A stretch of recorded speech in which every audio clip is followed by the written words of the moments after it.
What's up guys, Asian here again with another Trials Guide video, and today we're going to be going over Zhaj'hassa in Maw of Lorkhaj.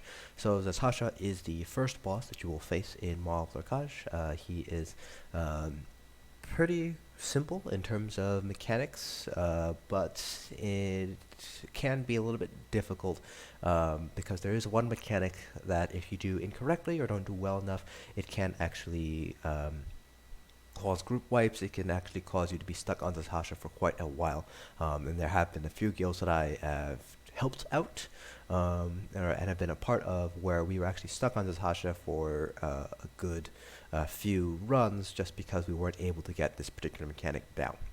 So we will be talking about the mechanics as well as what you need to do. This is going to be from a tank perspective, but I will try to also explain what happens from DPS as well as a magic healer perspectives as well. The first thing that I'm going to mention here is that there is going to be a formation that you have to use in order to do Zhaj'hassa, and that's to help combat the curse mechanic, which we'll go over in a couple of minutes here. So I will have a link down in the description below with a picture of the information that most teams will use for Zhaj'hassa. It basically, I like to call it the double ring formation. So basically you have the melee form a ring right behind Zhaj'hassa, and then you have the ranged DPS form a ring right behind the melee, and then you have the healers on the ends of the rings. So if you think of it as Zhaj'hassa is here, you have the melee stack be right over here, you have the range out further, and then you have the healers pretty much splitting the difference between those two arcs and pointing their combat prayers up this way, so that way they're able to hit the two melees and the two range on either side.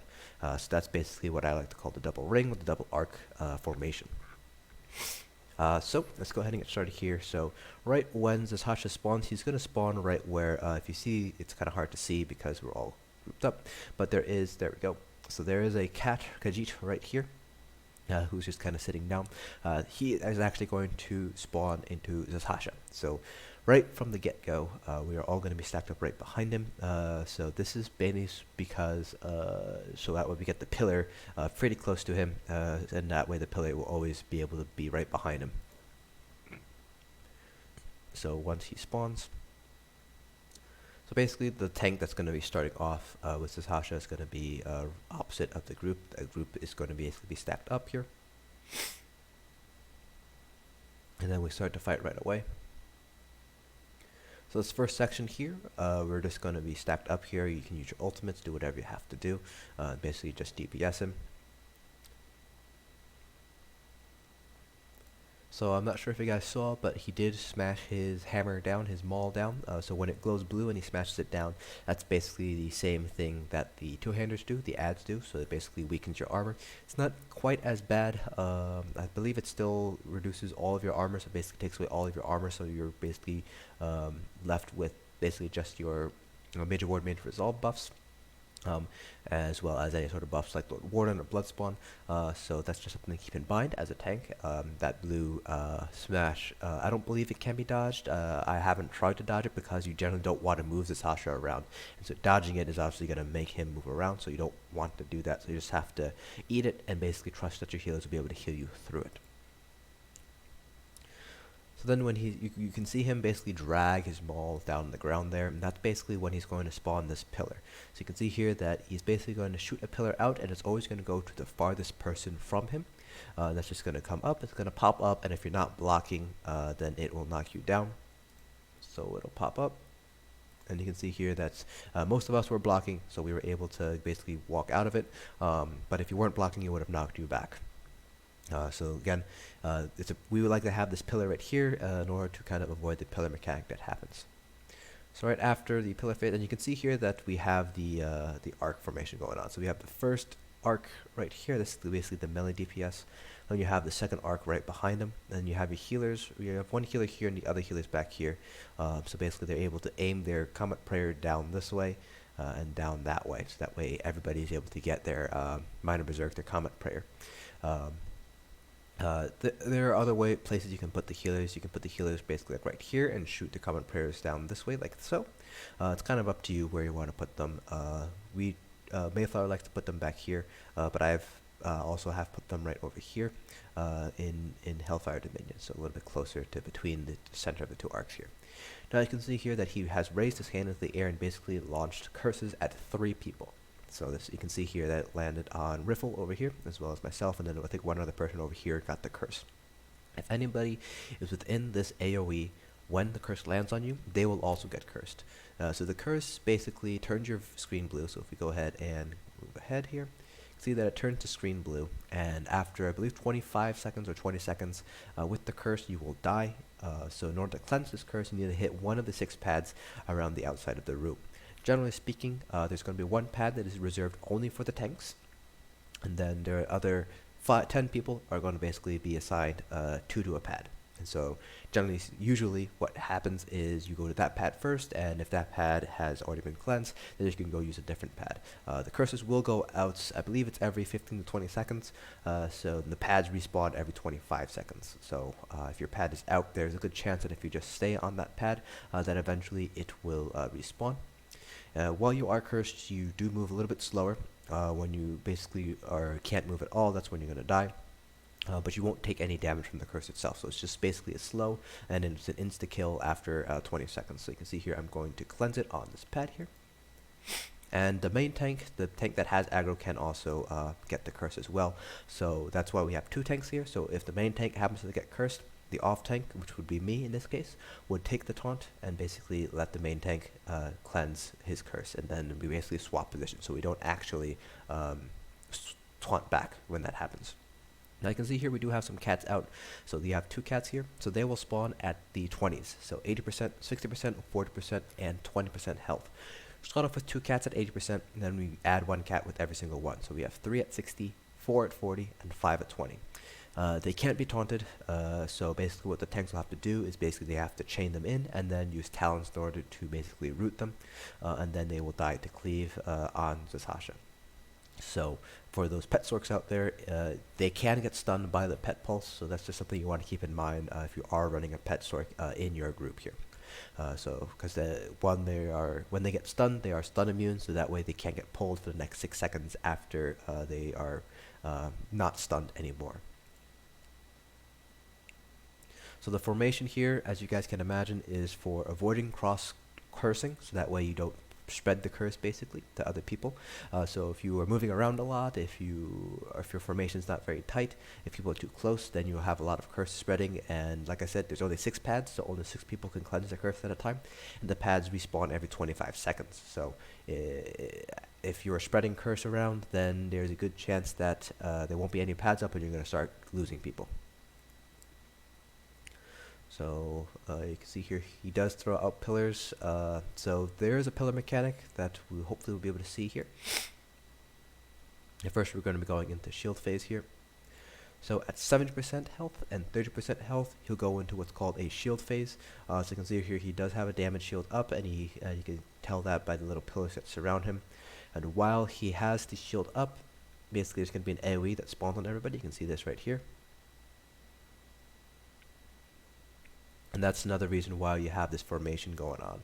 So that way, when shield phase does happen, you guys are not overlapping your AoEs. So the first shield phase is not very big. It's only, I believe, just shy of 1 million shield.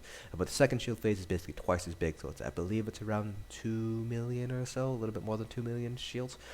So that happens at 30%. So 70 and 30 are when the shields go out. So you can see here the main tank managed had the curse, so we basically swapped, and then I got cursed. So now he needs to take the taunt, and then I cleanse, and so on. 60 or 60%, we have 3 cats.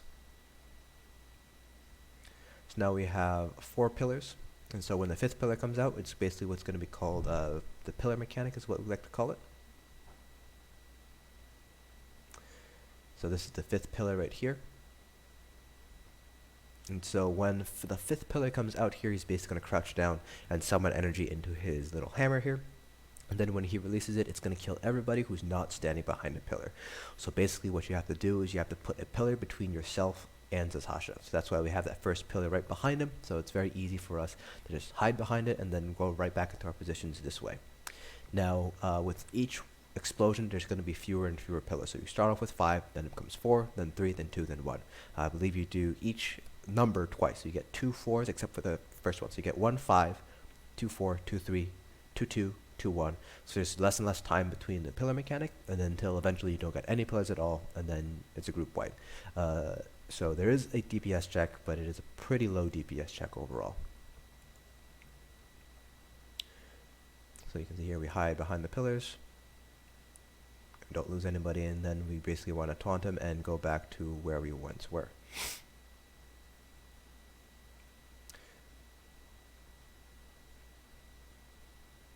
And so now you saw there that both tanks got cursed that time. So when that happens, the off tank's going to cleanse first, take taunt, and then the main tank's going to find a second pad to cleanse off of, because the tank pad will not be able to respawn in that time frame. So when that does happen, again, off tank cleanses first, takes taunt, main tank finds another pad to cleanse the curse on.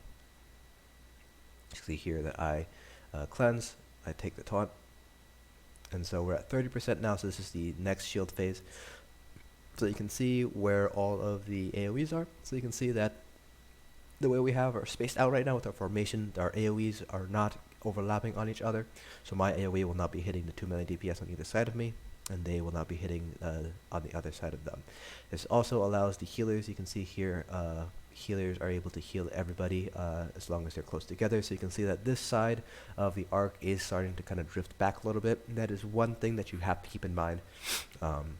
Because you will be running back and forth to cleanse curse, that you don't want to be that far back. So you can see the AoEs are actually pretty small. So like this person over here can actually be standing right over here and still be within range of healing springs and not hurt anybody with his AoE.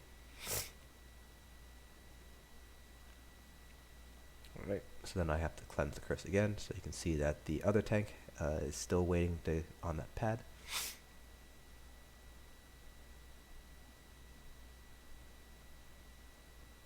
Here we go. Alright, and so now we're at 20%, which means we have the remaining cats that are up. And so after a certain point, usually it'll be around 10% health or so, sometimes 15 depending on your group DPS. We'll basically just all stack against Zhaj'hassa here. And the idea is, because curse lasts for 20 seconds, you have basically 20 seconds of DPS and from the last curse phase. If you have high enough DPS, you can just basically ignore, don't even bother cleansing, and just DPS the boss down to kill him. That's basically what we're doing here. Basically everybody's just stacked up, we're not rezzing, we're just going to kill Zhaj'hassa here. And that is basically the entire fight there. So the most important thing is to basically avoid spreading curse. That's going to be basically what gets a lot of groups, spreading curse around. So once you have your formation, basically stick to your spot.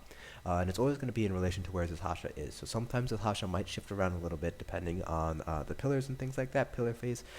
So you always want to basically make sure your position is kind of relative to where Zhaj'hassa is. So if you're like directly behind Zhaj'hassa, no matter where Zhaj'hassa is, you're always going to be behind Zhaj'hassa. So don't think of it as a position in the room, think of it as a position relative to Zhaj'hassa.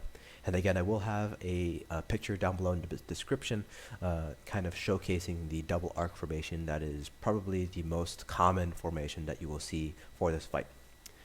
So that's it for this video. Hope you guys found this informative. If you guys have any questions, feel free to leave them down in the comment section below. And I will see you guys in the next dungeon.